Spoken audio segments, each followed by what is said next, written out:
If you have been feeling behind in life lately, like everyone around you is moving forward and you're still just here standing still, maybe they're building careers, relationships, and stability while you're still here trying to figure out where you even belong, well, I want to talk about that feeling, because I think a lot more people are carrying it than we realize.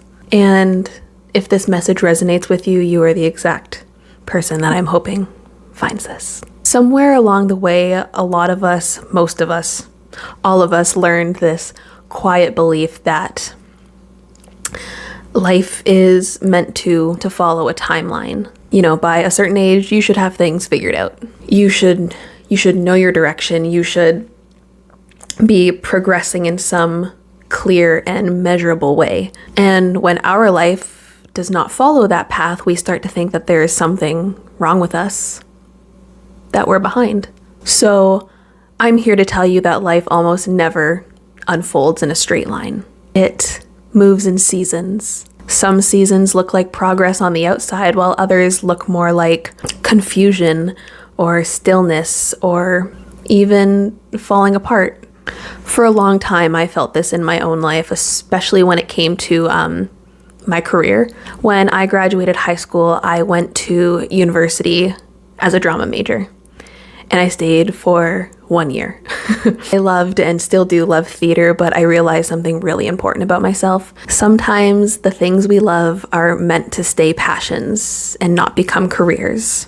This is a very personal feeling, but for me, turning something that I love into work just made it feel like work, and it took all of the joy out of it. That's happened with many things in my life. And again, this is very different for everyone. Not everyone feels this way, but the realization was really important for me. After leaving school, I started working in retail with my sister, and honestly, being a teenage girl working at the mall, you know, it was great. It was great. It was fun. It wasn't serious. I gained experience. I strengthened my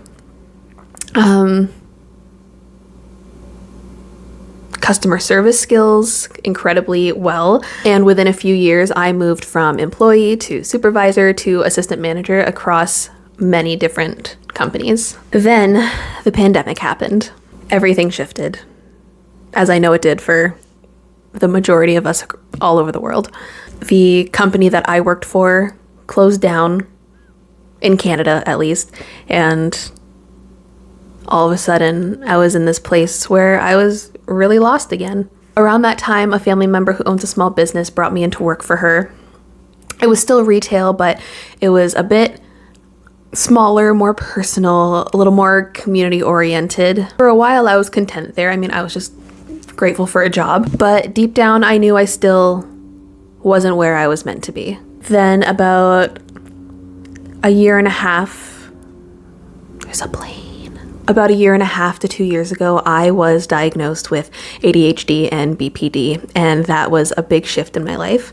It helped me to understand that my brain isn't broken. It just functions very differently from everyone else's. That understanding started changing the way I viewed myself and my path. By that point, I was around 25 or 26, and in my head, I'm just thinking, I'm almost 30. Where did that happen? It's like I was 19 and all of a sudden 30 is in 4 years. And I still don't know what I'm doing. I had friends with stable careers that were already established, and I don't know, going back to school at that age just seemed really overwhelming. But I came across a quote that really helped shift my thinking. The time is gonna pass anyways. Where do you want to end up when it does? So I went back to school. Now, a little over a year later, in a couple months, I'm going to be a graduated dental assistant. Am I passionate about dentistry? No. Nope. Honestly, not even a little bit. No. I realize that I don't need my career to be my biggest passion. I just need something that I can wake up each morning and go do without dreading it. Something where, even in a really small way, I can make someone else's experience better than it would have been otherwise. For me, knowing that I can help someone else have a more positive dental experience than the ones that I had growing up that led to really bad dental anxiety, that's enough purpose for me. So that's my purpose right now. Does that mean it'll never change in the future? No, of course not. I mean, I don't know. I don't see myself doing this forever, but maybe I'll grow and I'll love it. But I'm just focusing on now. Our life moves through seasons and our paths change with them. And the only season you really need to focus on is the one that we are living right now. There is a part of personal growth that most people don't talk about. And it's the quiet phase. The part where it looks like nothing is happening. It might even feel like it. But internally, things are shifting. Your perspective is changing. Your values are changing. The way that you see yourself and view the world is slowly rearranging itself. From the outside, it might look like you're standing still, but internally you are growing into a new version of yourself. And that kind of growth rarely happens loudly. Feeling lost does not always mean that you are.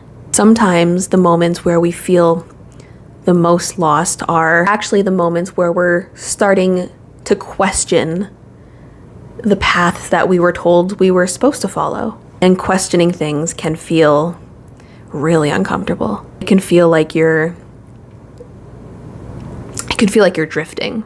Yeah, that's a good word for that. But sometimes drifting is the first step to finding something that actually belongs to you. Just as an example, I don't want to get too much into my crazy life, but at one point I was a full-on content creator. In 2020, I downloaded TikTok like everyone else because we were bored. And I remember I was begrudgingly downloading it. I'm like, this is a stupid app. This is dumb. And a couple months later, I found myself a part of this amazing community, the body positivity community, self-love, self-assurance, or body neutrality, mid and plus size fashion. And I was really coming out of my shell and becoming this new version of myself, one that I didn't even know existed. And as time went on and on, I started to hate it. I felt like I needed to focus on the things that I didn't actually care about, the numbers, the views, how I was coming across, how I was being perceived. I felt like I had to act like this influencer, and that's just not who I am at my core. It just felt like I was fake, like I was putting on this show, and I couldn't stop because it felt like this is something that I was supposed to do. This is something that's expected of me. I was relying on some of the income from it. I even ended up leaving TikTok completely. I started just posting on Instagram, and I completely did a niche shift. I started focusing on more witch-based content, which is a part of my life, and I love it. But even as that went on a little bit, I grew, and all of a sudden it just stopped feeling genuine because I was focusing on the wrong things. So I actually decided to leave completely. I was off social media for over a year, and it was the best decision I ever made. It was perfect. It was the right timing. It was everything that I needed to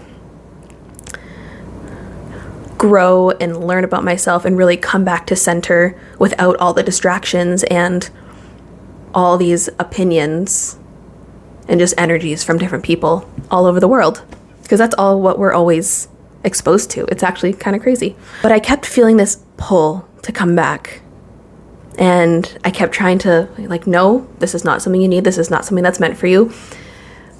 But just because it was always something that was still in the back of my mind, I decided to do a self-guided meditation session where I sit with these thoughts and I just see where they go. And I'm like, okay, and think, why am I still having this desire?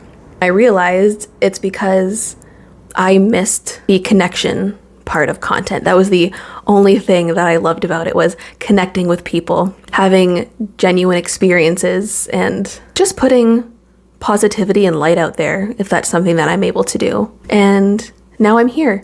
I have a career that I can focus on so that I don't have to get wrapped up in the financial part of being online. I don't have to post at specific times. I can just do what I want. I can post when I want. I can go 3 months without posting if that's what happens. And now the kind of content that I'm putting out there is something I'm proud of, something that doesn't give me anxiety, something I don't get too caught up with, something that I don't care if it reaches 2 people or 2 million people. Realize that connecting with one human being is more than enough than all these crazy numbers. And I just don't know when that stopped being enough. One person is one human, an entire life, someone who took time out of their day to spend with you. And that's just so amazing. Actually, I'll take this time now just to thank you for listening to my words and just being here with me. So thank you. I've started to believe that feeling behind is not always a sign that there is something wrong. Sometimes it's a sign that something's changing. Maybe the path you're on wasn't meant to be permanent. Maybe life is redirecting you towards something that fits you better. Just please don't forget that redirection almost always feels like confusion before it feels like clarity. So if you've been feeling behind lately, take a breath. You might not actually be behind. You're most likely not. You might just be in a phase of your life where things are quietly aligning. And sometimes the most important growth happens in the chapters that look uncertain while we're living them. Thank you for listening.